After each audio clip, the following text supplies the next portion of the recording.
Bonjour, bienvenue au podcast Du bruit à mes oreilles. C'est ici Alex et je suis aujourd'hui en compagnie de mon co-animateur, monsieur Marc-Olivier Lalonde. Comment ça va? Hey, ça va bien, Alex? Toi, comment ça va? Ça va bien aussi, merci. Et on a avec nous Yes. autres Max et Alex et Lap, de Dance Laurie Dance. Ça va bien? Yes.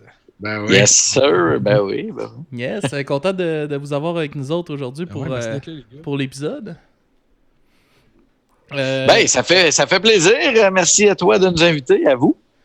Yes, on va aller direct pour parler de votre band. On voudrait savoir un peu comment que ça a commencé, Dance Laurie Dance. Ah, Vas-y, je te là. laisse... J'allais dire, je te laisse aller, Max. On va juste Bon. commencer. Ah, je peux y aller, les gars. Moi, je connais l'histoire. J'étais là. Écoute, c'est pas bien dur. Nous autres, il y a 13 ans, en fait, moi, j'étais ami avec Harry, notre bassiste, puis on avait le goût de jouer du beat ensemble. Harry, lui, jouait du jazz. Fait que il voulait sortir un peu de ça, puis jouer du rock. Fait que on s'est vu dans un party, puis là, on s'est dit, Chris, on pourrait jamais m'emmener. Puis, c'est ça, on s'est retrouvés dans un local que moi, j'avais déjà avec un ancien band.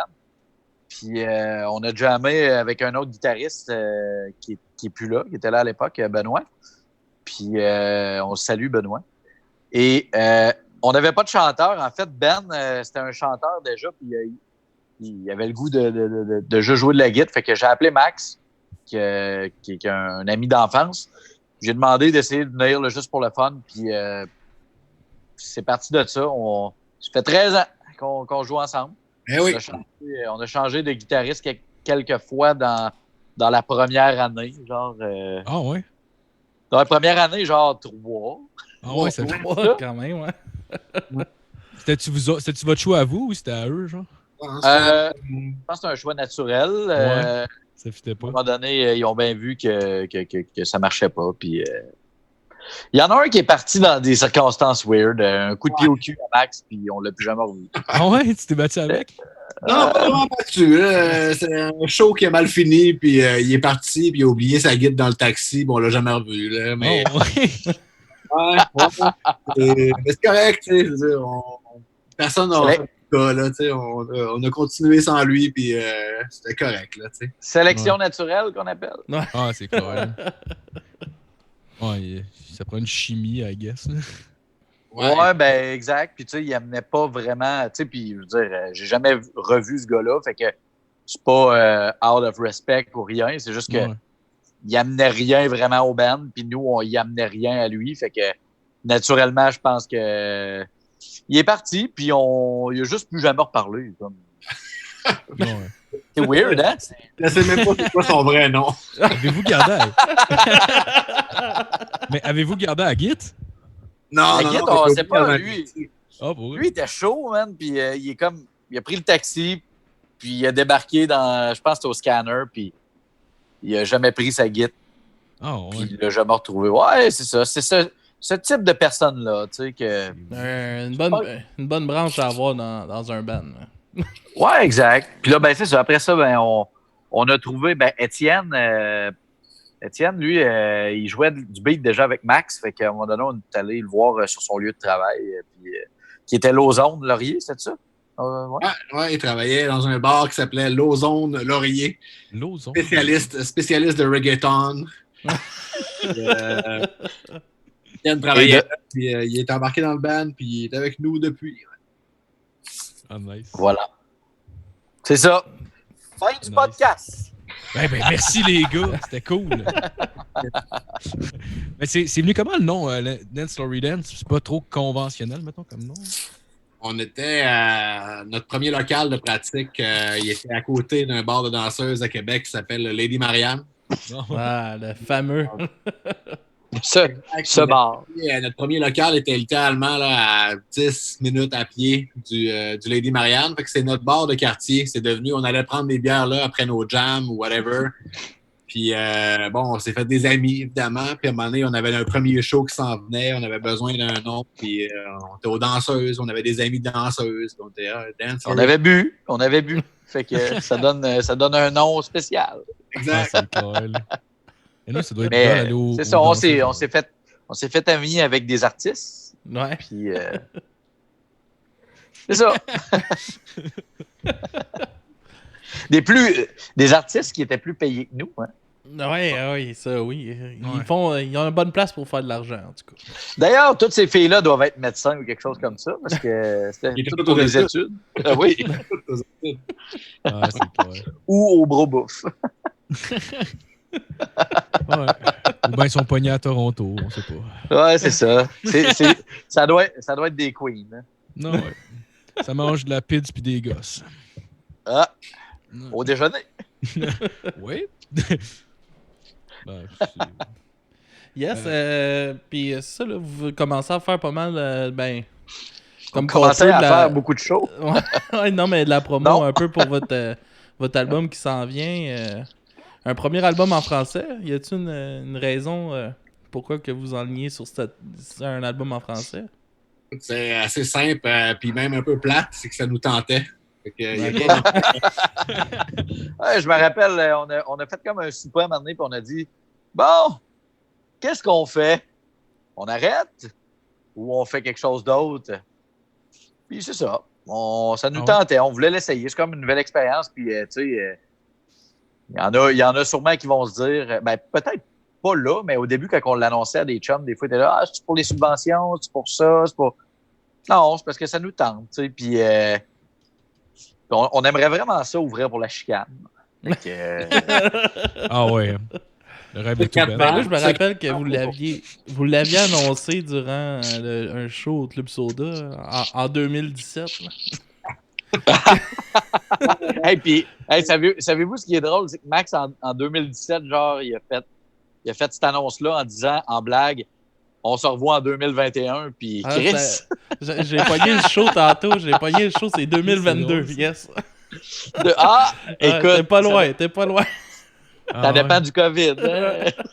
Ça vous commence à vous manquer, j'espère là? que je vais avoir tort pour vrai, mais ouais, non, comme Lab dit, ça nous tentait de faire un album en français, fait qu'on a fait un album en français, puis c'est du Dance Lory Dance en français. Là, il y a juste 3 tunes de sortie, mais quand tu écoutes tout l'album, c'est littéralement du Dance Lory Dance en français, fait qu'on n'a pas comme changé de son ou changé d'attitude là, en changeant de langue. Là, c'est vraiment. Je pense qu'on est tous fiers aussi de ce que ça donne. Ouais.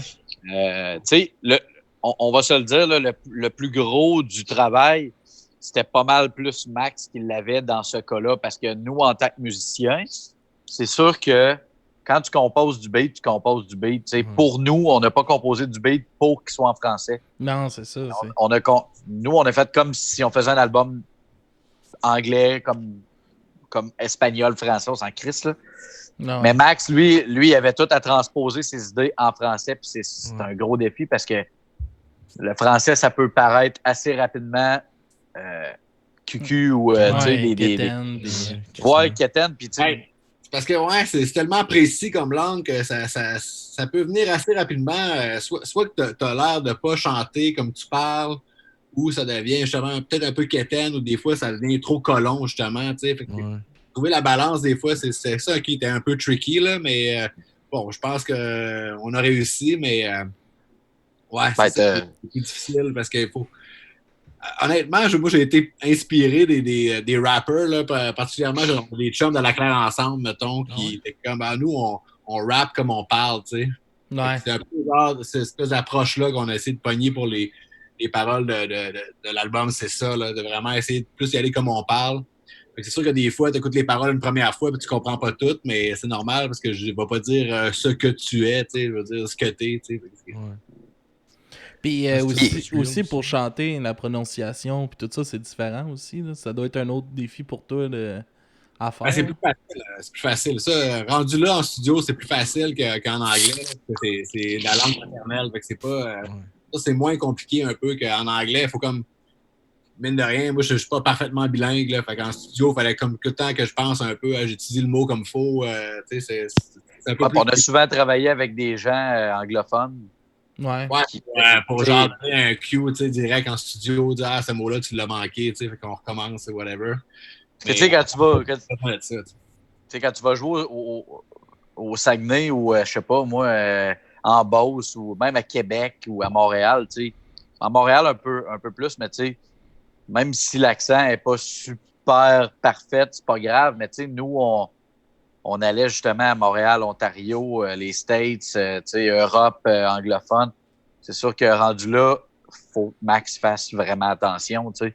Fait que c'est de là qu'on dit que le plus gros du travail, c'est Max, tu sais, puis justement, on a fait affaire avec des gars comme à la Claire ensemble, Ogden, qui est dans la Claire. Max, il a travaillé un peu avec lui, puis tu sais, c'est sûr que ça donne une autre vision, puis tu sais, ça a donné de quoi de quand même cool parce que justement, il parle, il chante comme il parle. Fait que, comme Max disait, là, ça aide beaucoup. C'est cool. Puis c'est tout à même, vous procédez pour composer, dans le fond, vous autres, vous arrivez avec un beat, puis lui, dans le fond, il a écrit les paroles après, là? Ouais. Non, ouais, non, là. Ouais, non. Pas tous les albums, là, mais pour cet album-là, principalement, ouais, c'était comme on part tout le temps d'un riff de Git, puis on build autour du riff de Git. Ouais. Dans la tune, on finit la tune à Git, mettons, en premier, puis après ça, on va lay une bass. Puis après ça, une fois que la tune est faite, parce que souvent, on modifie à travers tu composes, puis tu vas modifier les affaires, tu vas enlever un riff que tu n'aimes pas, ou tu vas genre le doubler, ou tu vas mettre une intro, whatever, tu sais. Fait que c'est ça, on compose souvent le squelette de la tune à Git, puis une fois que ça c'est fait, puis qu'il y a une bass, ben là, je vais faire des lyrics par-dessus. C'est sûr que des fois, pour les gars, c'est plus facile quand que je mets les lyrics dessus, mais des fois, c'est gossant de composer des. Je peux pas écrire sur un texte de même, puis espérer qu'un beat va fitter avec, là, tu sais. C'est parce que si moi, je compose pas toute la musique. Je me trompe-tu, Max, mais quand tu composes, admettons, quand tu fais des sessions avec Phil, t'as pas vraiment de texte, puis tu dois juste chantonner un genre d'air qui s'approprie à faire des nananas puis ça se peut-tu? On va juste déterminer la structure de la tune, tu sais, à travers ça. On va faire le verse, ça va être ça. Après ça, il va y avoir un pre-chorus, il va y avoir un chorus, whatever, tu sais. Ouais, des fois, on fait des nananas, puis des fois, c'est des choubadoua, puis... Tu sais comment ça se passe quand on compose? C'est souvent Max puis Phil qui font des grosses soirées puis dans le studio. Puis ils montent une espèce de maquette comme de A à peut-être pas Z, là, tu sais, comme une espèce de maquette en gros. Puis quand ils ont une coupe de tunes, ce qu'on a fait pour le dernier album, puis qu'on va refaire, ben dans le fond, nous autres, on choisit, le dernier coup, je pense qu'il y avait quoi, 30 tunes, tu sais. Ouais. On choisit là-dedans les meilleurs, puis après ça, ben là, on s'en va jammer une fin de semaine ensemble, toutes ces tunes-là. Puis là, on change des structures, on enregistre tout ce qu'on fait. Ça donne une espèce de tune de A à Z. Puis après ça, ben, Max... Il faut dire au monde qui écoute qu'on n'habite pas tous dans la même ville. Phil et moi, on habite à Montréal. Puis Lap avec Harry puis Ken, ils habitent à Québec. Fait que ça rend un peu les... c'est un peu plus difficile, là, ouais. Quand on jam ou quand on répète, il faut vraiment comme être focusé sur une affaire. On peut juste arriver un peu laid back parce qu'on a quand même un 5 heures de route à faire entre les deux. Puis dans certains cas, on laisse notre famille en arrière, on l'amène avec nous, puis ou on arrête de travailler ou whatever, on prend des congés. Fait que faut que nos jams, ils comptent vraiment maintenant. Fait que quand on arrive ensemble, il faut que ça soit prêt. C'est toi qui aurais pu mettre le Ben en péril un peu, ça, la distance demain? Ben, ça a tout le temps été de même. Ça a tout le temps été de même? Ben, en fait, je pense, pour vrai, là, ben là, Étienne, il reste à Lévis, là, puis en plus, il n'y a pas de troisième lien, fait que là, c'est comme dur de se rendre. Mais, non, mais je pense qu'Étienne, il n'a jamais vraiment habité dans la même ville que nous, à part peut-être au début un peu, parce qu'à un moment donné, on jammait, là, lui, il a décidé qu'elle allait à l'école à Drummondville. Là, c'était comme le premier gros défi pour le band. On l'a fait pareil. Après ça, Max est déménagé à Montréal. Après ça, Étienne est déménagé à Montréal. Là, on avait deux. Là, on a changé de guitariste. Là, c'est Phil qui est arrivé. Il est à Montréal. Fait que, tu sais, ça n'a jamais... Ouais, ça a tout le temps été de même. Nous autres, je pense que l'important, là, c'est pas de focusser de qui habite où, c'est de faire tout notre travail, chacun de notre bord. Tu sais. Nous autres, ça fait 13 ans là, qu'on est ensemble. Puis je pense que monter des tunes, là, je veux dire, des fois, il suffit juste d'un regard, là, parce que ça fait tellement longtemps qu'on joue ensemble qu'on a fait de la tournée. la toune, ça prend pas autant de temps qu'au début quand on commençait, tu sais. Fait que, comme Max disait, les jams, ils comptent juste plus. Il faut plus être là, puis c'est pas des jams genre on fait un set puis c'est fini. Là. C'est comme des journées, des soirées, des fins de semaine, mais moins souvent. C'est juste ça. Ça arrive-tu une fois de temps en temps, vous faites un jam juste pour le fun, là, mettons, on s'en crisse, puis genre, on veut juste se saouler puis avoir du fun, genre? Ça fait longtemps que c'est pas arrivé. C'est rare. Ouais. Ça fait longtemps que c'est pas arrivé, mais ça nous manque toutes les. Tu sais, là, particulièrement là, on s'enlignait un peu là-dessus, veut pas, avec le nouvel album, puis les shows, puis on s'enlignait sur se voir plus souvent, puis jammer, puis pratiquer, puis faire Monter des le shows. show, puis... Tout ça est annulé, tu sais, mais non, pour être bien honnête, ça fait longtemps qu'on n'a pas juste fait un bon vieux jam, pas de tune arrivé, puis juste jammer, mais on vieillit, hein? On est rendu dans la mi-trentaine. Puis, ouais, mais tu sais, c'est parce que. Le temps, man. Il y en a qui peuvent moins se le permettre là, de genre juste comme. Tu sais, on va le faire encore, là, mais tu sais, juste comme jammer puis aller, comme tu dis, là, tu sais, juste niaiser. Parce que, tu sais, ça fait du bien une fois de temps en temps, mais on peut pas le faire premièrement parce que les gars sont pas dans la même ville. Mais tu sais, même si on était dans la même ville, il y en a qui ont des enfants, il y en a qui ont des business, il y en a, tu sais, fait que, à un moment donné, ton temps, tu le choisis un peu plus, là. Tu sais, on a plus 20 ans, puis c'est ça. Choisis ton temps, tu sais, c'est ça. Mais je pense que quand on jam, on a autant de fun là, parce qu'on se voit tellement pas souvent, que quand on jam, on a autant de fun, puis on dit autant de niaiseries, puis des fois, on délire, puis on peut arrêter de jammer pendant une demi-heure parce qu'on délire sur telle fille qu'on a vue en 2014, puis que c'était drôle, puis que... c'est cool, aussi. Juste sur le chat là, du band, des fois, ça délire pendant des heures, puis on était supposé parler quelque chose d'intelligent, mais... Ah, mais ça prend ça aussi. Je pense dans toutes les relations, ça prend genre un petit peu de folie, là, puis... Ben ouais. Puis nous autres, on n'est pas des gars... on est sérieux, mais on n'est pas sérieux, là. Un étincelle peut allumer un feu assez rapidement. Ah oui. Je me rappelle dans une coupe de show là, que ça dérape pas mal. Oh, ben, oui. Vous avez une hostie d'énergie en show, puis il y a une énergie très sexuelle aussi qui se dégage de vous autres quand vous jouez. Là. Je sais pas qu'est-ce que vous faites au monde, là, mais tabarnak, le party est lève en tout cas. Ben, on a le droit de recommencer à faire des shows, puis nous autres, on a comme étiré l'élastique. On a sorti Hallelujah en 2014, on a sorti un EP en 2016, mais nous autres, mettons juste 2016, là, pour... Là, on est en 2020, là, on faisait des shows cet été, là, été 2019, là, puis l'élastique était étiré longtemps. Ça faisait longtemps qu'on faisait le même set, si on veut, de 16, 17 tunes, les mêmes tunes, à une ou deux tunes. Prêt, ouais. Pour un band, ça devient gossant, puis il y a des tunes pétantes que tu joues trop souvent, fait que tu viens qu'à les haïr. Tu sais, pas les haïr, mais moins les apprécier, mettons. Ouais. Là, comme dans tout, ça prend. Stock, on était vraiment stock d'arriver comme avec un nouveau show, avec une nouvelle vibe, d'amener comme 5, 6, 7 nouvelles tunes avec les vieilles tunes. Puis là, pandémie oblige, on va attendre. On va attendre d'avoir du fun. Mais ça vous empêche pas de composer, j'imagine, avec la manière que vous fonctionnez. J'imagine êtes-vous quand même capable de composer à distance? Ben oui.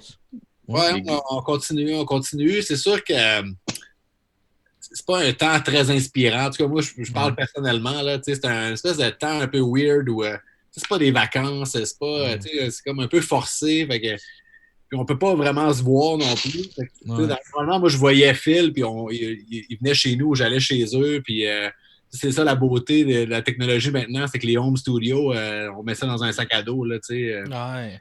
Et là, je peux pas vraiment aller chez eux faire ça fait quand même du bruit, là, mine de rien. Là, fait que on est un peu... mais on le fait, là. On a comme une couple de tunes en chantier, là. Ouais, ça me fait penser un peu, tu sais, comme moi, je travaille avec un band qui s'appelle le Saint-Jean 68. Je suis un peu comme gérant, on pourrait dire, pour eux autres. Puis on essaie de produire comme du stock, mais comme original un peu aussi pour Facebook. Il y a tellement de monde qui produisent des affaires. Ah oui, ben oui. C'est top. Ouais. Fait que là, comme aux 2 semaines, on sort une vidéo, mais là, cette semaine, on est allé enregistrer devant l'église. Mais là, sort le stock, amène les caméras, amène le truc pour enregistrer le son. Là, place le stock, il vient s'installer. Là, oh, il y a de quoi qui marche pas, il se tasse. C'est bien compliqué aussi pour. Ben, c'est des ça. affaires Puis, de tu sais, même, là. ce qui est plate dans notre cas, c'est que c'est arrivé en plein dans le moment où est-ce qu'on allait sortir l'album. Puis là, on a un bon reach, là, Facebook. Comme Max disait, on n'a pas sorti des tonnes de trucs dans les dernières années. Puis là, on recommence, là, genre, on est vraiment craqué. Puis là, on repart. Les familles sont faites, là, tu sais, comme je peux dire. Je veux dire, les gars, ils ont eu des kids, puis ils sont un petit peu plus vieux. Fait qu'on peut s'en permettre un peu plus. Là, on allait partir sur la route, puis tout ça arrête, là. Fait que c'est comme plate. Puis là, faut, comme tu dis, qu'on continue à garder le reach Facebook parce que Chris, t'as travaillé tellement fort sur l'album. Tu veux pas annoncer un album, annoncer que tu le sors plus, disparaître pendant le temps du COVID, puis revenir, puis penser que tu vas avoir un momentum. Ah ouais, non, là, ça marchera pas de même. Là, faut garder le momentum tellement longtemps, puis l'étirer, puis essayer de trouver des trucs originaux. Puis, tu sais, je veux dire, tout ou presque a été fait, mais dans qu'est-ce qui a été dans qu'est-ce qui a déjà été fait, faut que tu sois encore plus original. Ouais, c'est ça. Ouais. De là, mettons notre dernier clip, là, tu sais. Hey, c'était bon, ça. C'est que ça m'a Il y a fait pas que rire. Mais tu sais, Chris, il y en a plein. Un matin, je me suis comme réveillé, je vois un band, des chums à nous autres qui font de quoi. J'écris au gars, ça serait cool de faire ça. Puis là, comme on disait tantôt, nous autres, un rien allume un feu. Là, fait que c'était comme. Au début, c'était supposé être 5 écrans avec nous qui jouent. Puis ça a fini avec un esti de bordel, puis des niaiseries. Puis pour vrai, même moi, je veux dire, c'est ma toune, c'est mon band, c'est mon clip. Mais tu sais, je trouve que je l'écoute, puis je le trouve hot comme si c'était un band que je connais pas, tu sais. Puis c'est ça qu'on recherche, nous autres, là, tu sais. Que le monde ait du fun là, quand il le regarde. Fait que, je pense que c'est mission accomplie là-dessus. Là. Ah, oui, ça m'a fait rire en masse. En tout cas. Ah, c'était marrant à créer. Mais il y a Chris Mom. Oh, excuse, vas-y. Non, vas-y. Je parle trop, moi. Mais non, c'est plus important que toi, tu parles que moi. Là. Je vais être là la semaine prochaine. On s'en calisse. Mais ouais, c'est ça. Genre, dans le fond, l'humour est crissement présent dans votre band. Je me demandais, êtes-vous fan de stand-up un peu ou de comédie? Oui, mais en même temps, je pense que c'est naturellement. Tu sais, comme là, on a une conversation de groupe Facebook, puis c'est impossible de régler quelques problèmes sérieux là-dessus. C'est pas une question legit, puis 3 phrases plus tard, ça parle de pisser sur du monde. Là, tu sais, fait que c'est comme. C'est comme. Ça a tout le temps été ça un peu. Genre, on a tout le temps ri de nous, tu sais, on se bitch des fois entre nous autres, puis ça s'est tout le temps transposé. On a tout le temps ri de nous-mêmes, de l'autodérision. En show, même, c'est comme un peu la caricature des fois qu'est-ce qu'on fait. Nous, on est sérieux dans ce show, mais on se prend pas au sérieux. On s'est jamais pris à la tête, on s'est jamais genre, je sais pas, tu sais, ça nous dérange. Ben si, tu sais, si le monde il voit que tu as du fun sur le stage, je pense que le monde va avoir du fun dans la foule, tu sais, parce que. Tu sais, je me rappelle, c'était-tu avec toi, Max, que j'étais allé voir Van Halen, c'est plein? Non, j'étais pas là. Moi, je mangeais du tataki de thon, mais je me souviens de ce jour-là. Ben, moi, je me rappelle, moi, là, ça a été un point comme marquant, là.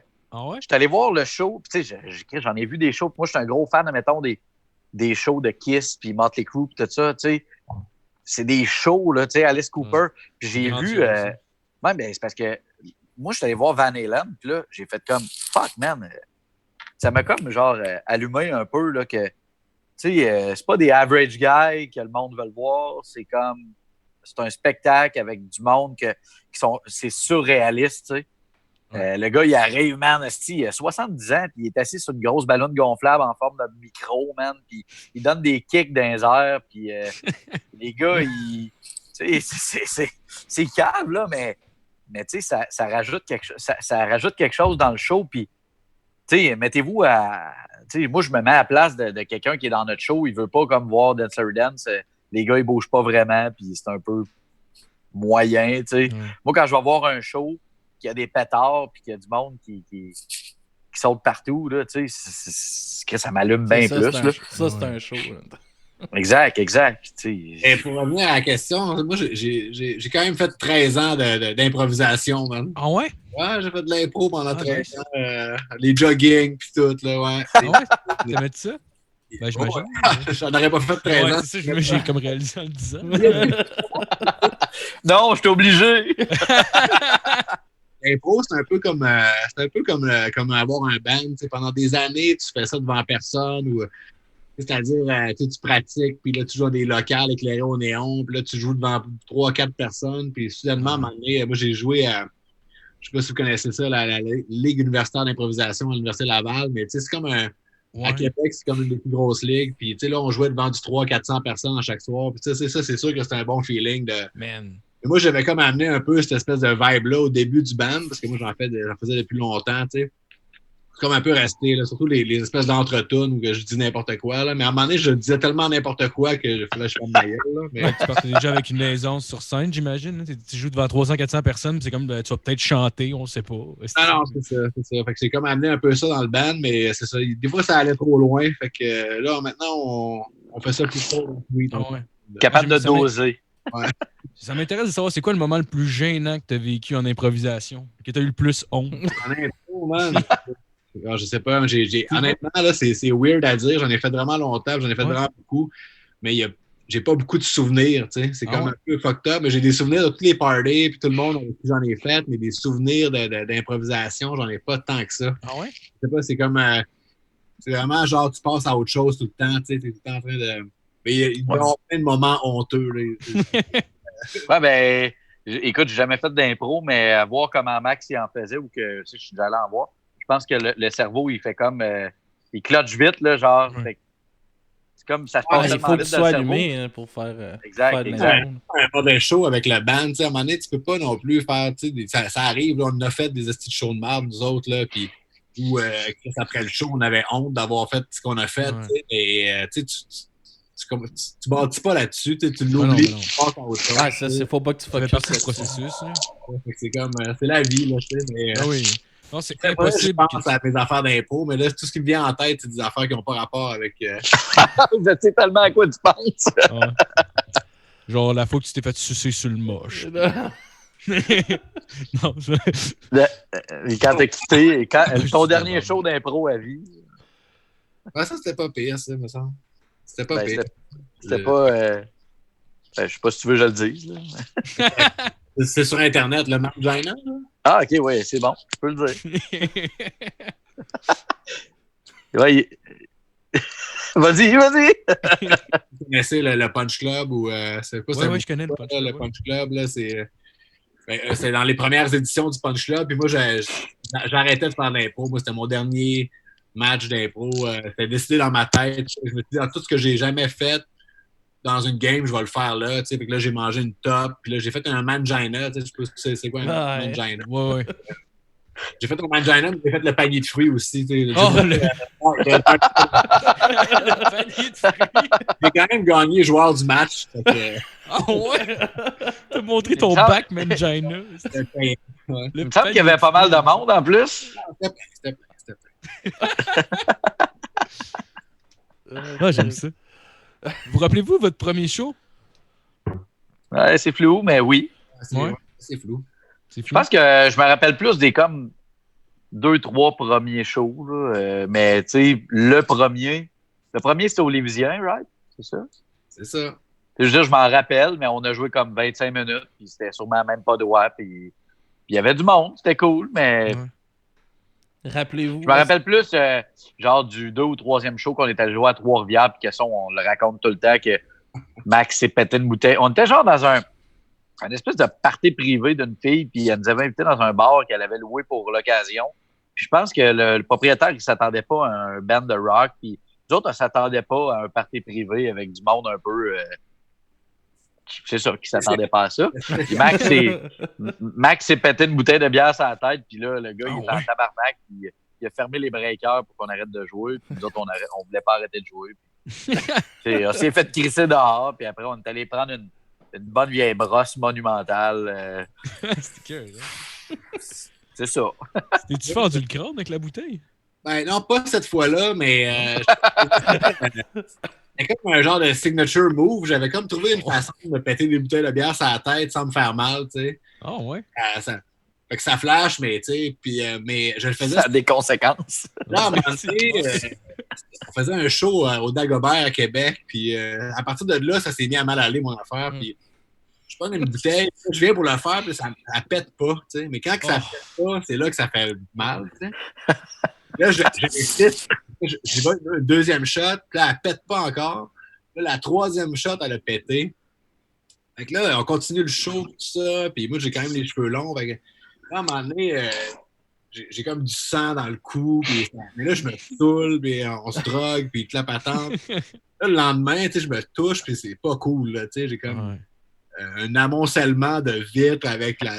Ça va pas, fait que là, là, ça commence à piquer, puis tout ça. Fait que là, le surlendemain, ça va pas pantoute. Tu peux pas enlever la vitre le lendemain? Je peux pas faire grand-chose parce que, genre, j'ai des cheveux, là. Je me vois pas. Je vais chez le docteur, tu sais, au sans rendez-vous, tu sais. Là, c'est un homme, c'est un docteur, puis là, il check, puis il fait « Oh, qu'est-ce que t'as fait? » Puis là, je lui explique, puis là, il me juge. T'es cave!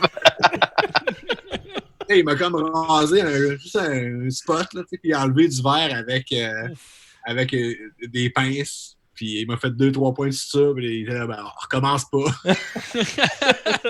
Fait que même le lendemain, t'as pas enlevé la vitre, genre? Ah, mais Mais t'es pas genre allé dans un party et t'avais une coulisse de sang. Ou je sais pas. Ouais, c'est ça. J'étais allé dans un party, le monde était hey, Max, tu saignes, tu sais. J'étais comme casser une bouteille de bière sur la tête. Après ça, j'ai utilisé des canettes. Fait que les canettes, c'est moins dommageable un peu. Ouais. Ça fait un peu de dommage, mais moins. Non, puis c'est quasiment plus spectaculaire. Ouais, les canettes, c'est que ça spray au moins. Ouais. Ah, c'est cool, ça. Mais Chris, tu devais être enflé en tabarnak. En plus, si t'as frappé 2 fois puis ça n'a pas pété. Là. Et tant de fois je l'ai fait que ça pétait, fait que ça faisait rien, tu sais. Ça faisait juste un petit peu mal, mais... Comme tu le pognes au sweet spot, mais si tu pognes à côté, genre un petit peu... Je pense que c'est un peu trop proche de la base de la bouteille. Ça fait juste ça. Ouais. C'est un peu... Ça fait longtemps que j'ai pas fait ça, puis je vais peut-être aller m'en faire 2-3 dans le cours après. Là. Ah ouais, pour la fin du show, tu filmeras, on va mettre ça.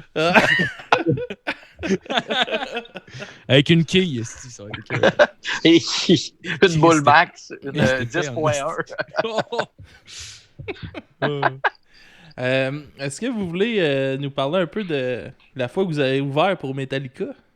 Ah ouais. Non. C'est pas vrai. OK. Non, mais une petite geek, là, je regardais le show aussi sur YouTube. Chris, ça devait être un rush d'adrénaline incroyable aussi. Là. Oui. C'est sûr que... Non, on s'en calisse pas. Faut mettre... Il y a une petite nuance, là, on s'en calisse pas. C'est juste que, tu sais, on s'en fait parler, ça fait genre 10 ans, là, ça va faire 10 ans. Là, puis ça reste un moment très, très hot. Là, mais c'est juste que... C'est ça. C'est comme le nom du band. Là, on s'en fait parler depuis 13 ans. Ah ouais, j'avoue. Mais c'est cool. Là. Vas-y, Max. C'était vraiment, vraiment hot. C'est ça, c'est... Comme Lab dit, c'est que nous, à un moment donné, on est comme... ça fait longtemps qu'on en parle, tout ça, mais non, en effet, c'était comme un once in a lifetime, tu sais, je veux dire... C'était le premier show de Metallica, c'est plein. C'est nous, en plus, c'est notre hometown, c'est notre maison, là, Québec. Le band vient de là. Fait que, c'est vraiment une occasion spéciale. Puis c'est pour ça, d'ailleurs, qu'on l'a fait filmer comme ça, par Focus, puis par un autre crew, que le nom m'échappe, là, mais whatever. Ça t'a coûté bien cher, ça, à faire filmer? Ouais, notre cachette show. Ah ouais? Ah, mais quand même, t'as un esti de souvenir pareil qui t'accompagne là-dessus. Ah non, c'est ça. Oui, c'est ça. Je veux dire, comme tu dis, c'est tellement un rush, cette espèce d'adrénaline que, nous, on est sortis du stage, puis c'était comme si ça avait duré 2 minutes, là, même pas, là, on aurait joué 1 heure de temps, parce que là, c'est un peu dur à décrire, parce que, d'être devant 100 000 personnes, de même, ça peut avoir l'air, mais c'est spécial, parce que tu vois juste du monde, fait que c'est vraiment, vraiment... C'est un tapis de monde, Ouais. Puis je pense que qu'est-ce qui est plus... Ben, pour ma part, là, ce qui était pas le plus stressant, mais qui me faisait le plus de quoi en dedans, là, c'est admettons, au mois de mars, à 7h30, 7h30 le matin, je reçois un téléphone de notre gérant de l'époque qui me demande tout bonnement, est-ce que ça te tente de jouer avec Metallica sur les plaines? Puis là, toi, tu gardes comme le secret du mois de mars jusqu'à Je sais pas si c'est. Fin avril, me semble. Ouais, puis là, faut que tu gardes ça full longtemps, là. Puis là, tu Hey, peux ça juste en doit parler être tough. entre vous autres. Fait que ça, c'est comme genre vraiment, vraiment weird. Puis là, il y a des grosses rumeurs qui disent que Metallica viennent. Toi, tu le sais qu'ils viennent, puis en plus, tu sais que tu vas jouer avec eux autres. Puis tu sais, je veux dire, on n'a pas volé notre place, là. Nous, on l'a travaillé notre place pour arriver là, mais Chris, c'est quand même. Puis là, tu as toute la préparation d'avant qui est très stressante. Puis là, nous autres, on n'avait pas d'album. Fait que là, Chris, il faut aller taper un album, man. On n'avait pas d'album complet. Fait que là, on va taper l'album complet en 1 mois. Là, on se dit, Chris, on va en vendre des millions d'exemplaires, ce qui n'est pas arrivé. Puis, parce que, tu sais, nous autres, admettons qu'on avait fait ce show-là 3 ans avant, on aurait comme tout vendu nos CD, mais on est comme tombé dans l'année pile où est-ce que le CD Commençait à perdre de la valeur. c'était vraiment plus ça. Puis, ça faisait quelques années que ça chiait, mais tu te rappelles que cette année-là, ça a comme fait genre plus rien, puis c'était vraiment une zone grise. Fait que tout ça ensemble a fait que quand on est monté sur le stage et qu'on a vu le monde, là, comme Max dit, ça a passé en 2 minutes, puis c'est quand tu débarques du stage là, après ça, là, t'as full d'entrevues, t'as du monde qui vient de parler, puis là, c'est cool. Ben, c'est cool, puis c'est weird, parce que moi, une semaine avant, personne ne me connaît, puis juste après le show, tu signes des autographes partout, puis tu prends des photos, tu t'en vas au DAG, le monde capote. Puis là, ça a été ça un bon bout de temps. Moi, je m'en rappelle très bien, là, j'ai fait le show, puis 2 jours après, je lavais des toilettes à ma job, tu sais. C'est comme vraiment, là, c'était Ça très te remet à ta place. spécial. c'est vrai des moments qui sont arrivés tellement souvent dans notre histoire. On a tout le temps eu des jobs, nous autres, on a tout le temps travaillé. Il n'y a pas un gars du band qui, à un moment donné, a fait que moi, je vis de ça, tu sais. Ouais. Il y a eu d'autres qu'on a fait plus de cash, mais on avait par bout de tellement de dettes ou whatever, où on a tellement été DIY que genre, on gardait notre cash qu'on faisait pour payer whatever, là, de la tournée ou un album ou peu importe. Mais ouais, c'est ça, c'est des moments où tu fais des premières parties, où tu fais des tournées, puis là, tu reviens de tourner, puis tu s'en vas travailler, puis... Ouais. Hey, man. Là, je peux dire avec confiance que pas mal tout le monde fait ce qu'il aime dans la vie, là, fait que c'est... Maintenant, c'est différent. On n'a pas de job qui nous. Je veux dire, là, puis il y a ses business. Moi, je gère un bar que j'aime profondément. Étienne, il a ses business. Harry, il étudie en physique. Phil, il aime sa job aussi. Puis, c'est moins gossant maintenant de revenir de tour puis aller travailler. Avant, c'est parce qu'on était comme. On faisait des. Très chiteuses, là, tu sais. Fait que. C'est clair. Rappelle. Moi, je vendais des cellulaires à ce moment-là. Moi, le show de Metallica est passé, j'avais pris 2-3 jours off pour me dire, je vais faire le party et tout ça, mais je suis retourné travailler éventuellement, puis t'es comme, toi, tu repenses à ce que tu faisais il y a 3 jours. Là, je suis là à vendre des Blackberry. Je suis comme, non. Fais chier par un gars. Combien de fois j'aurais pu fourrer 20 filles hier, tabarnak. Puis là, je me fais chier par ce style-là.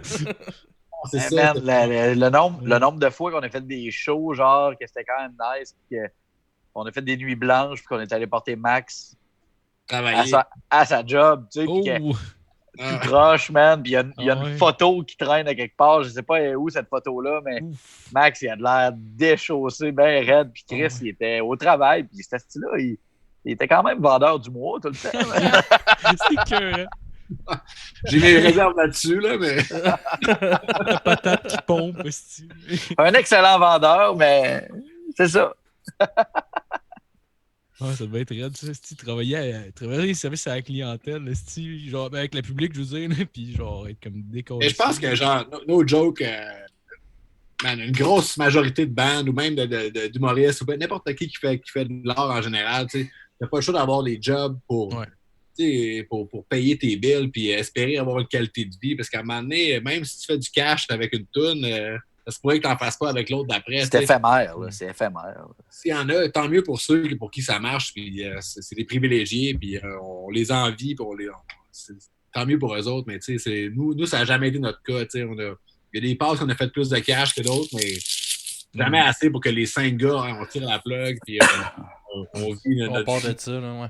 Il y a personne dans le band qui a déjà été au top, là. Puis nous autres, je veux dire, on apprend en même temps qu'on fait ça. Fait qu'on a fait plein de moves vraiment douteux, puis on a fait Plusieurs mauvaises décisions. beaucoup de mauvaises décisions. Fait que, à un moment donné, c'est ça, t'apprends sur le tas. Là, y a pas de, nous, on n'est pas allé. Il n'y a pas d'école pour dire ton band, ça va être ça. Puis il y a telle marche à suivre, tellement différent que c'est ça, ça te prend un petit job à côté. Mais maintenant, c'est ça, on a tous des jobs qu'on aime. Puis je pense que la journée qu'on s'est assis et qu'on a dit, les boys, on ne vivra jamais de ça. Pourquoi qu'on ne se ferait pas juste comme vraiment du fun quand on le fait? Puis moi, c'est mon hobby, mais j'espère plus lâcher ma job pour faire ça. Moi, je le fais parce que j'aime ça. Puis si ça arrive, ben ça arrivera. C'est tout, là, En même temps, le but. Des folles anecdotes aussi, là. Oh, et puis, oui. Ouais, c'est malade, vous avez une vie hors du commun grâce à ça, là. C'est fou, là. Ouais, puis on a voyagé. C'est des affaires que l'argent achète pas, Des fois, moi, j'ai des chums que je vois depuis le secondaire, puis bon, tout le monde est à des places différentes dans sa vie, mais c'est ça, man. Il y a des affaires que l'argent achète pas, puis les affaires de band, tu auras beau avoir tout l'argent du monde, tu peux pas acheter ça. Tu peux pas acheter des expériences ou des moments ou des fois, c'est des bad luck qui deviennent des souvenirs. Autant que des fois, moi, je veux dire, on est allé jouer à un moment donné au Hellfest en France. Je sais pas c'est quoi la Hellfest. Ouais, c'est un gros crise de show. Vous êtes allé jouer là, c'est nous, on a joué là. C'est le Metal Corner, c'est le stage du camping, mais c'est quand même gros. Là, il rentre 8000 personnes en dessous d'un château. Puis il pleuvait, nous, ce soir-là, puis il y avait du monde, il y avait 8-9 000 personnes, c'était fou, là, à 11 h le soir, puis il était tout chaud, man. Moi, c'était mal éclairé, ça sonnait le cul, mais ça reste un des shows les plus hot, Puis tout le week-end après, on avait nos passes VIP du Hellfest, qu'on a tous vu des shows, mais de fou, man, avec la bière à 2 euros, man, Ça, man, tu peux avoir tout l'argent du monde, tu vas pas vivre ça, les shows... Le show du Hellfest, c'est le show le mieux organisé au monde, là, je veux dire, dans le sens que tu te pousses pas. Là, les Européens sont super réceptifs, sont super smart avec les autres. Fait que, comme Max dit, on était là puis t'allais voir Slayer, puis là, Slayer finissait, puis là, de chaque côté, t'avais genre Black Sabbath, mais tu bougeais pas pantoute. C'est des affaires là, des gros souvenirs là, hot. Là. Oh, ouais. Aller jouer au Hellfest, là, je disais, on n'est pas payé des millions de dollars, sauf que t'arrives là, pis t'as genre 8-9 000 personnes qui chantent tes tunes, t'as jamais mis les pieds là, man. C'était complètement fou, ça. C'est complètement débile. Fait que c'est ça, des souvenirs où aller jouer en Allemagne, puis Chris, dormir à terre, puis faire une petite tournée brune, puis avoir fret, pogner à la grippe, faire des flats. Ça finit que c'est toutes des astis. C'est vraiment de la poisse, là, tu sais. On est... c'est à chier, mais en même temps, ça devient tes meilleurs souvenirs parce que quand le monde il te parle de tournée, c'est tout le temps, ça finit tout le temps par les astis d'anecdotes que tu as dormi dans une roulotte, man, puis que tu jouais, puis il y a un chien qui te passe entre les jambes, puis tu sais, il n'y a rien qui achète ça, là, puis moi, ça me fait rire des fois quand j'entends des... c'est correct s'ils le font, là, mais tu sais, des bands québécois, là... populaires qui passent bien à la radio, qui disent que ça fait 1 an qu'ils sont en tournée, mais ils reviennent tout le temps chez eux, puis ils dorment tout le temps à l'hôtel. C'est cool, c'est des belles conditions, mais c'est hâte de partir là, avec les Roots, puis de dormir à terre. Puis on l'a fait en crise, nous autres. Là. C'est cool. Là. J'ai dormi à terre. Il y a une année que j'ai dormi plus souvent à terre que dans mon lit. C'est comme... Mais tu sais, ça s'achète pas. Là. Non. On s'entend que tu bats tout le monde de ta famille avec les anecdotes d'un party. On s'entend, là? Ah, man, ça en prend juste une, puis tu bats toutes. Là. Ouais, c'est sûr. C'est clair. Anyway, j'imagine, tu sais, le monde qui finissent par avoir un esti de succès monstre, ils finissent par même plus l'apprécier. Là. J'imagine qu'ils finissent par se perdre là-dedans. Là. Genre, mettons, le chanteur de Green Day, là, vous avez sûrement vu la petite bout qui l'a échappé, là, ou je sais pas trop. C'est un dire, les gars, ils ont des problèmes de consommation. Fait que, c'est autre chose. C'est pas que tu l'apprécies plus, c'est que tu apprécies autre chose de ça. Nous autres, des fois, on faisait des tournées avec du monde où on allait jouer dans des asti shows. On mangeait une table avec les gars de Slipknot à un moment donné. Puis, il y en a qui sont là, vous deviez capoter. Mais, tu sais, non, parce que tu es tellement dans le moment présent que c'est vraiment cool. Puis, c'est cool à raconter. Mais tu sais, vivre ça à tous les jours depuis 20 ans comme un band comme Green Day, Ouais. c'est sûr que c'est autre chose qui devient comme plus excitant. Puis comme, tu sais, eux autres, c'est leur job, là. Ouais. Moi, dans la vie, je suis tatoueur, là, puis mon premier tatou, nice. c'était vraiment excitant de le faire. Mais là, après 8 ans, tu vas me demander, es-tu encore autant excité? Mais c'est une autre excitation, tu sais. C'est pas la même chose. Fait que c'est un peu comme ton premier podcast ou ton 250e, tu sais. Ça sera pas Écoutez pareil. pas le premier, c'était de la merde. Ah, c'est clair. Il était cool, le gars de Slipknot? Ben, écoute, il était à côté de Son nous, puis il avait de l'air bien smart, là. Je veux dire, Ouais, ok, Mais- on s'est pas lié d'amitié, là, Non. mais tu sais, c'est comme, salut, ça va, ouais, cool, on Ok. aime bien ce que vous faites, puis enjoy, puis eux autres sont avec leur famille. Fait que, tu sais, Ouais, c'est j'avoue. Il y c'est pas avait, trop... il y avait François Lepage-Gauthier, durant qu'on était un peu dans ça, des affaires de rencontres. Il aimerait que vous raconteriez votre rencontre avec Gene Simmons. Et ça, c'était weird, man. Ça, c'était weird, ça. C'est parce que c'est. Je sais pas, ça a comme. On jouait à un festival qui s'appelle M pour Montréal, qui est un festival majoritairement, je dirais, hipster. Tu sais, c'est quand même assez de la musique. Tu sais, c'est du indie rock beaucoup. Puis on avait vraiment pas rapport, tu sais. Puis. Mais vraiment pas rapport. Mais Gene Simmons non plus, il avait crissement pas rapport là non plus. Puis, fait que les deux, on n'avait pas rapport. Puis là, lui, il amenait son équipe de tournage pour faire Gene Simmons Family Jewel, son émission de Ouais. Télé-réalité, là. Là, il avait besoin d'un band pas signé pour faire semblant qu'il allait nous signer pour rendre jaloux son band qui venait de signer. En tout cas, un histoire BS. Parce que c'est pas une vraie télé-réalité, là. C'est tellement monté, là. Oh, ouais. Et là, nous, tu sais, tout est flou, tu sais, tout est flou, puis on se fait comme présenter ça, puis on fait, ben oui, c'est sûr que oui, tu sais. Fait qu'on a comme passé une fin de semaine avec Gene Simmons, mais tout était comme fake, tu sais, il y avait rien de vraiment, genre, legit, là, tu sais, mais... C'est des takes, là. C'est des Il est bien takes ici. smart, par exemple, il est pas, tu sais, il est Ah ouais, quand il est même smart? présent, tu sais, il dit son nom au complet, il prend le temps de te demander ton nom, puis il a checké notre show, il nous a donné son avis sur ce qu'on faisait. Ah ouais. C'était pas phony, là. Il était comme, vous devriez faire ça. Il était intéressé, puis le gars, c'est un brain, là. Fait que, tu sais... Ouais. Mais Ça, c'est- c'était spécial, tu sais. C'était quand même, C'est drôle. spécial. Puis moi, je me souviens, à un moment donné, il me dit, le réalisateur, il me dit, pose cette question-là à Gene Simmons, tu sais. Là, moi, je suis quand même nerveux, tu sais. Je pose la question, mais ça sort tout croche. C'est très anglais approximatif, tu sais. Là, on peut toujours recommencer. Il dit, non, c'est bon. En tout cas, ouais, mais il était bien smart. Mais on n'a jamais entendu parler de Gene Simmons après. Non, ouais. Mais son label n'existe plus. Le band qu'il gérait n'existe plus. Tu sais, c'est pas. C'est un peu un manipulateur qui prenait des bands, puis il faisait changer le nom, puis là, il disait pas, il achetait le nom. C'était très Là, old school. Là, très Ah, old ouais. Ah, il était... Une façon de gérer un band, là, tu sais, modifier l'image, Ouais. gérer le mystique là, tu sais, autour de Avoir un mot à dire sur toutes les notes qu'il joue en show, puis les nouvelles tunes, il faudrait qu'il prenne cette tournure-là, puis Ouais. Ouais. Mais- c'était comme... C'est- Il voulait tout gérer et faire du cash, mais tu sais, c'est un businessman. Là, je veux dire, Ouais, il a réussi. C'est drôle, j'en parlais justement vendredi passé avec mon frère. Là, on était un petit peu gelé sur le moche, puis on s'est mis à philosopher sur Gene Simmons, puis genre... T'aimes Man, beaucoup le genre, moche, man. Ouais, non, c'est cool. Mais ouais, genre, ça a l'air, le gars, c'est même pas son vrai nom, son nom, ça a fuck all rapport. Puis le gars, pendant un bout, il faisait semblant qu'il était pas juif, genre. Il cachait au monde qu'il était juif parce que c'était mal vu dans l'industrie de la musique, genre, les juifs, genre. Puis, en tout cas, genre, plein de styles d'affaires de même, là, ça a l'air. Tu sais, le gars, c'est vraiment un gars de branding, là, mais genre, même sa propre Chris, vie, oui, man. genre, crissement pas rapport, genre. Mais lui, tu vois, à M pour Montréal, il avait proposé de faire une clinique de bass. Ah, ouais. Lui, il a répondu je peux pas faire une clinique de bass, mais je peux faire une clinique de marketing. Tu sais. Ouais.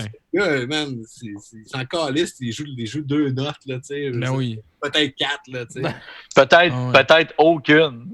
Mais ouais, ou peut-être Ah, ouais. tu sais, en live. Tu sais. Fait que Ah oui. il a répondu au gars, il avait dit je peux pas faire une clinique de bass. Puis c'est sûr qu'il peut pas faire une clinique de bass parce que les nerds de base qui seraient arrivés là et qui l'auraient torché. Là. Harry, notre bassiste, il est sûrement 1000 fois meilleur que Gene. Là, mais C'est sûr. Gene Simmons, c'est un businessman. C'est pas un bassiste. Là. Puis là, il nous a totalement expliqué devant une foule pendant quoi, 1h30, genre, comment faire de l'argent puis être pas crosseur parce que, tu sais, c'est pas ça qu'il mettait, mais tu sais, c'était toutes des magouilles, là, genre, moi, j'ai acheté ce logo-là parce que personne l'avait, puis là, après ça, j'ai commencé à faire de l'argent sur leur dos sans leur dire, tu sais, c'est weird, là, tu sais comment ils pensent, mais tu sais, c'est ça. Il a réussi pareil, hein. Il pense rien qu'au cash, là, c'est... Mais littéralement. L'aviez-vous vu à Tout le monde en parle? Non. Il a passé, je pense en 2008 ou 2009, Kiss était passé à Montréal, genre.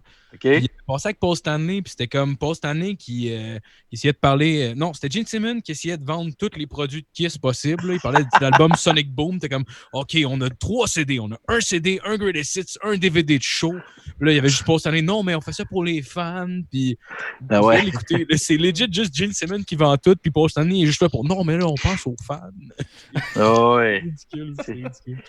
C'est pas pour rien que tout leur appartient de Kiss, ces deux-là. Là, je veux dire, tout, là.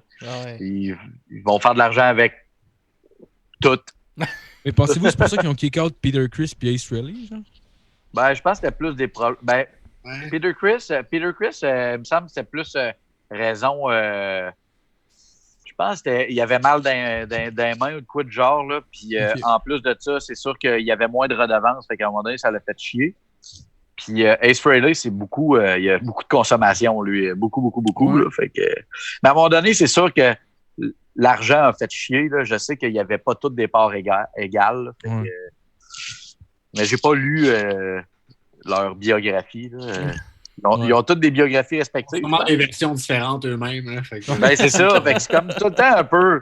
Tout le temps, à un moment donné, ils ont fait un show avec l'orchestre symphonique. Puis là... C'était fou, ça. Peter Criss est revenu, mais il n'était plus dans le band, puis il a fait le show, puis après, on ne l'a plus jamais revu. C'est comme vraiment bizarre, là.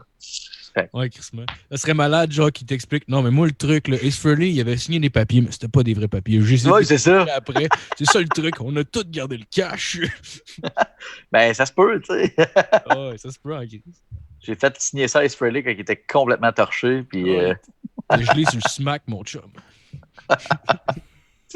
Fait que c'est ça, c'était la portion Kiss. Yes. Ouais. Hey, on va se laisser bientôt, mais je voulais savoir comment vous avez rentré en contact avec Rosemary Records? Ben, écoute, man, on avait des maquettes de notre album, on avait des démos de C'est ça là, avant qu'on enregistre, puis on avait envoyé ça à une couple de chums-ish, de connaissances dans l'industrie, si on veut, là. On avait sorti Hallelujah, nous autres, à DIY, là, totalement indépendants, mais on avait sorti Living for the Role avec Coyote Records, on avait du management dans le temps, puis tout ça, mais Hallelujah, on l'a sorti tout seul, tu sais, par choix, on voulait comme le faire. Puis là, pour C'est ça, on voulait avoir une équipe avec nous, on voulait avoir un label avec un deal, tout ça. Puis, ça a cliqué avec Rosemary Records, même si tu checkes leur roster, tu checkes leurs artistes, on n'a rien à voir là. Non. Il y avait vraiment une attitude qui était cool avec nous, puis il y avait un peu le même genre de vibe que nous, on a par rapport à faire la job, là, à faire le travail, tout ça. Puis ils sont vraiment nice, ils ont une belle équipe, puis ils travaillent fort, puis c'est cool parce que nous, on arrive avec nos idées, puis ils prennent nos idées, mais il y a une équipe en arrière pour les backer. Fait que fait la différence. Avant, on le faisait, on avait le temps de le faire parce qu'on avait des jobs de marde, mais là, à cette heure, on a tout comme... pas là en ce moment, là, mais... non, c'est cool d'avoir du monde qui s'occupe de tes affaires, tu sais, ou que juste qui prennent un projet que tu as dans ta tête, puis au lieu de prendre 1 an à faire, ils vont le faire en 2 semaines, tu sais, c'est ça qui est nice. Ouais, puis on connaissait aussi le fondateur, Alex Sartin, ça fait longtemps qu'on le connaît, fait qu'il était là au début du band, il nous a vu comme évoluer. Fait que pour lui, quand on est arrivé, tu sais, j'avoue que tu sais, nous autres, on a une histoire assez spéciale. Tu sais, on a eu des réputations qui nous ont comme surpassé à un moment donné là, en show pis tout. Puis ça peut faire peur, ça. Mais Alex, lui, était au courant de tout ça. Tu sais, on n'est pas arrivé dans comme Max dit, on est dans un roster qui est vraiment, vraiment pas. C'est pas le même créneau de band que nous. Mais tu sais, Alex Sartin, qui est le fondateur, lui, il nous connaît depuis toujours. Fait qu'il c'était en toute connaissance de cause qu'il nous a signé. Là. Il savait où c'est qu'il s'en allait, puis nous autres, on savait qu'avec lui, ça irait bien. Fait que, puis l'équipe qu'il y a travaille super bien. Là, eux autres aussi, ils apprennent là, un peu, parce qu'il y a du gros rock comme nous autres, ils en ont pas. Là. Fait que, ouais. Moi, j'ai eu des conversations avec des team members quand même divertissantes, là, où c'était comme leur premier... Ils connaissaient Metallica et AC/DC, tu sais. C'est sûr que pour eux, des fois, ils écoutaient ça, comme, qu'est-ce qui se passe? Là, vous arrivez avec du gros hard rock là, qui ben, rentre, j'imagine c'est différent comme manager Dancer Dance ou manager genre Marat Tremblay ou Joseph Edgar, tu sais, c'est complètement autre chose, là. Ouais. Fait qu'ils apprennent. ils apprennent en même temps que nous, puis tu sais, mais ils ont comme déjà un pied, tu sais, un pied dans la porte, là, tu sais, je veux dire, ils savent déjà aussi qu'ils s'en vont, là. C'est juste que faut qu'ils poussent un peu plus la limite vu qu'on est rock, tu sais, c'est autre chose, là. Mais ils travaillent très bien. Ah ouais? Ah oui. Puis ça fonctionne comment? Dans le fond, c'est quoi? Ils managent j'imagine pas nécessairement pour la vente d'albums, parce que la vente d'albums, j'imagine ça doit être. Dans le fond, c'est eux autres qui organisent vos tournées et ces affaires-là, genre? Ou... Ah, mais c'est du booking, mais il faut voir une espèce de. Ben, ça dépend, tu sais. Chaque band ou chaque artiste a ses propres relations avec une équipe. Dans notre cas, avec Rosemary Records, on est comme un peu all-in. On fait du booking pour nous, mais c'est aussi un label, c'est aussi un éditeur. Nous, le management, on le fait nous-mêmes. C'est nous qu'on se manage à 5. Là. On a notre conversation Facebook très sérieuse. Le management, mais eux, ils s'occupent. Nous, on arrive avec un produit fini, mettons un record ou une idée pour une vidéo, tout ça, puis eux, ils font en sorte que ça fonctionne. T'sais. Ils ont comme ils ont les ressources puis ils ont l'équipe pour faire en sorte que ça marche. C'est souvent ça un label qui t'apporte une structure puis une équipe qui fait le travail. T'sais. Nous, on n'avait plus le temps de faire ce travail-là. Puis aussi, à un moment donné, tu manques de ressources. T'sais. Un label, ça a des ressources, ça a toutes sortes de ressources, autant humaines que de cash, que de temps, mettons, qu'à un moment donné, comme band, t'as pas. Puis, mais c'est cool de trouver du monde avec qui tu peux travailler puis que ça clique. Puis avec qu'est-ce qu'on a entendu jusqu'à date qui est sorti du prochain album, vous n'avez pas eu trop de contraintes non plus dans votre créativité, puis tout ça, ils vous ont laissé pas mal aller dans ce que vous l'album était fait au moment où on cherchait un label, nous autres, l'album était fini. OK. Comme quand on a chopé pour un label, mettons, on avait déjà les 12 tunes de fait. C'était juste pas enregistré final, mais les tunes étaient faites. Il y avait toutes les pré-prods déjà faites. Puis... Ouais. Nous autres, on a produit l'album.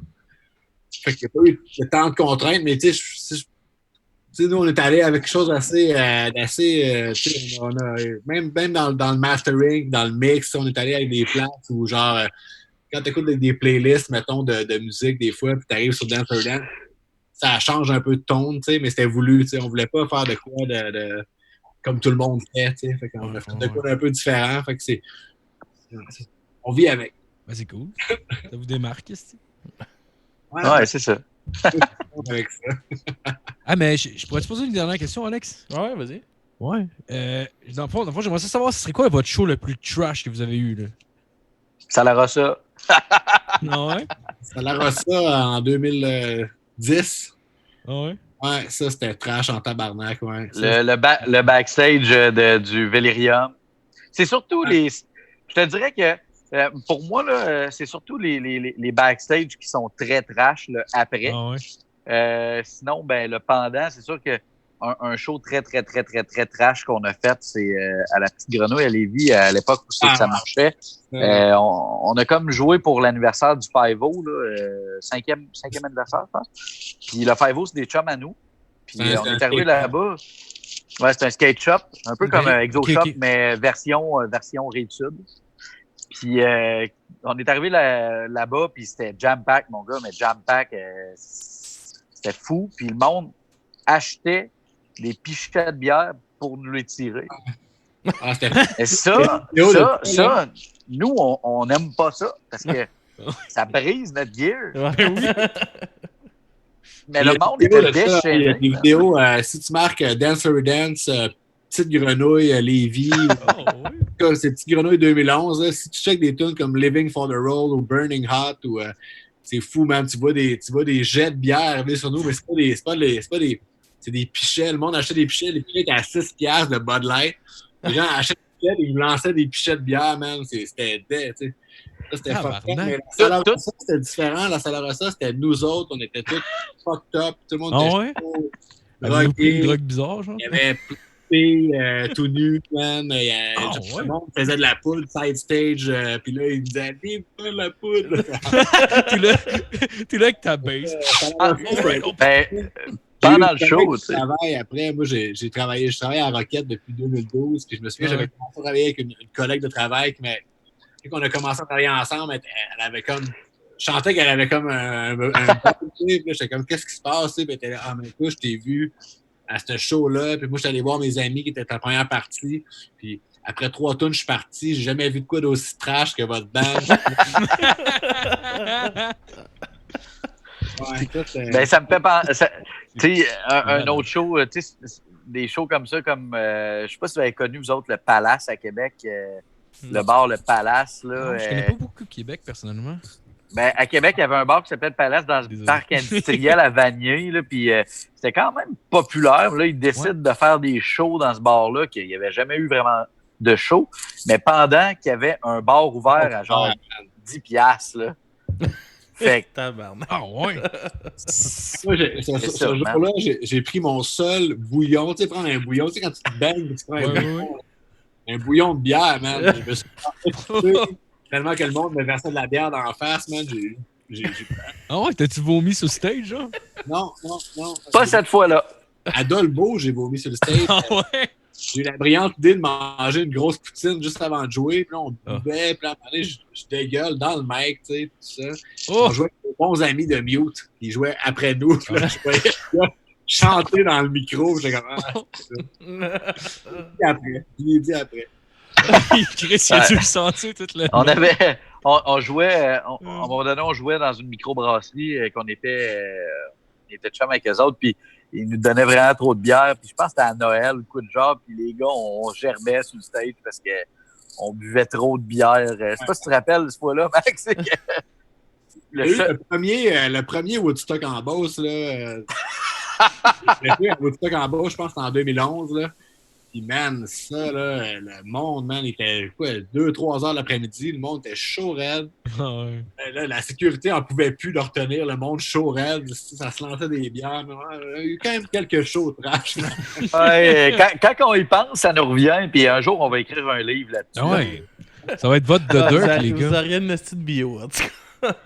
Ah ouais, puis, on pourrait refaire 1 heure juste avec ça. Ah oui. Ouais, moi, je me rappelle tout le temps, quand je vous ai découvert, c'était dans un show à Victo. Moi, je vous connaissais pas, puis c'était un genre de petit festival là, qui avait deux stages, puis ça jouait, puis vous aviez joué, vous étiez tête d'affiche d'une des 2 journées. Là. C'était-tu dehors? Gymnase, là? Non, c'était dans le genre de gymnase. Ouais. Ce show-là, ouais. On s'en souvient, c'était quand même. C'était cool ou c'était pas cool? Je sais pas si c'était. Ben, moi, c'était quand même cool. Ben, moi, je vous ai découvert là, puis j'ai fait Chris, cette band-là, je vais revoir ça en show. Puis je vous ai vu une couple de fois par après. Puis, non, c'était vraiment. En tout cas, c'était vraiment hot. Puis, le show, en tant que tel, l'organisation du show, je pense que c'était un peu so-so, mais. C'était quand même cool. Là, vous aviez une cool vibe. Là. C'est pas toutes les bands que ça avait bien sonné comme vous autres. Là. Il y avait. Je pense que juste avant vous autres, c'était genre Major League qui jouait. Oh! Cote son montage. Fait que, mettons que ça va être lâché. Là. Le pire, c'est que je pensais que tu allais dire hey, je vous ai déjà vu à Victo, puis c'était trash, puis le mur d'ampli avait tombé sur votre B6. Je sais pas si déjà... Non. C'est déjà arrivé, ça. Au bar L'Évasion à Victo. Ouais. Il y a un mur d'ampli qui est tombé sur notre B6, man. Puis ça, on riait, mais lui, il riait pas de temps. C'est pesant, des amplis. Ouais. Mais c'est quoi, c'était un mur décoratif ou c'était juste, mettons, votre... Non, c'était lourd. C'était lourd en tabarnak. Ah ouais? C'était le kit de son de bar qui était vraiment arrangé en cabochon. Puis il est comme, à un moment donné, genre, le monde, ça trashait, puis là, le stage était mou, man. Puis là, toute la rig de son est tombée sur le bassiste, man. Hey, c'était fait mal à un pied, ce fois-là, je pense. Une chance, ça n'est pas tombé sur la tête. Là. Mettons, tu mets 300 pieds un par-dessus l'autre, puis ça lui tombe sur la tête, tabarnak. Et... Harry avait déjà mangé un manche de guide d'en face pendant un show. Là, il saignait, puis il voyait plus de son œil, puis il avait fini la gig, là, mais... À Victo, ça t'est déjà arrivé de te péter un verre de bière? C'est-tu coupé? Quatrième tune dans le set, il y a un gars qui m'enligne, tu sais, il me présente sa pinte, tu sais, je le vois, il est dans la foule, puis il veut me lancer sa pinte pleine pour que je l'attrape et je la boive, tu sais. Fait qu'on le fait, tu sais, il me lance sa pinte, puis là, elle arrive dans ma main, je l'attrape, je l'en renverse pas trop, je la cale. Là, moi, dans un éclair de génie, je la pète dans le front, tu sais. Moi, ça me coupe, man, ça me coupe un coup. Là, je me mets à pisser le sang, mais moi, je m'en rends pas compte, tu sais, je finis à la toune, tout ça, il y a du verre pété sur le stage. Là, Phil, le guitariste, il est en crise, puis il cherche le gars qui a lancé une pinte sur le stage, tu sais. Il joue plus de git, là, il fait juste chercher le gars pour... c'est moi qui l'ai pété dans ma face. Et là, je le vois dans son regard que ça va pas. Là, ça va faire du sang. C'est une bandana avec un t-shirt souillé, man. Tu te sentais comme Gigi Allen. Encore à ce jour, man, j'ai genre une belle cicatrice, là, puis il me manque des cheveux. Une autre anecdote, Colis. Ah ouais, il y en a plein, man.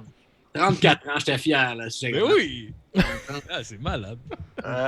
Yes, bon, ben, hey, je pense qu'on va closer là-dessus. Je pense que ça close bien un podcast. Ouais, je pense bien.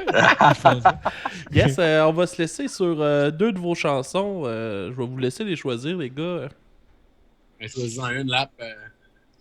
Ben, moi, je vais y aller avec Né pour Parde. Né pour Parde. La tune Demi-Smoke, tu sais. Ok, parfait. Fait qu'on va se laisser là-dessus, puis on vous revient. Merci beaucoup, les gars. La semaine prochaine. Merci, les gars, merci. Hey, d'avoir accepté l'invitation. Hey, c'était ma première fois sur Zoom. C'était hot. Yes, c'était cool. Moi, c'était ma 3e. La brasse. Yes. Merci beaucoup, les gars. Pour vrai, c'était fucking cool. Hey.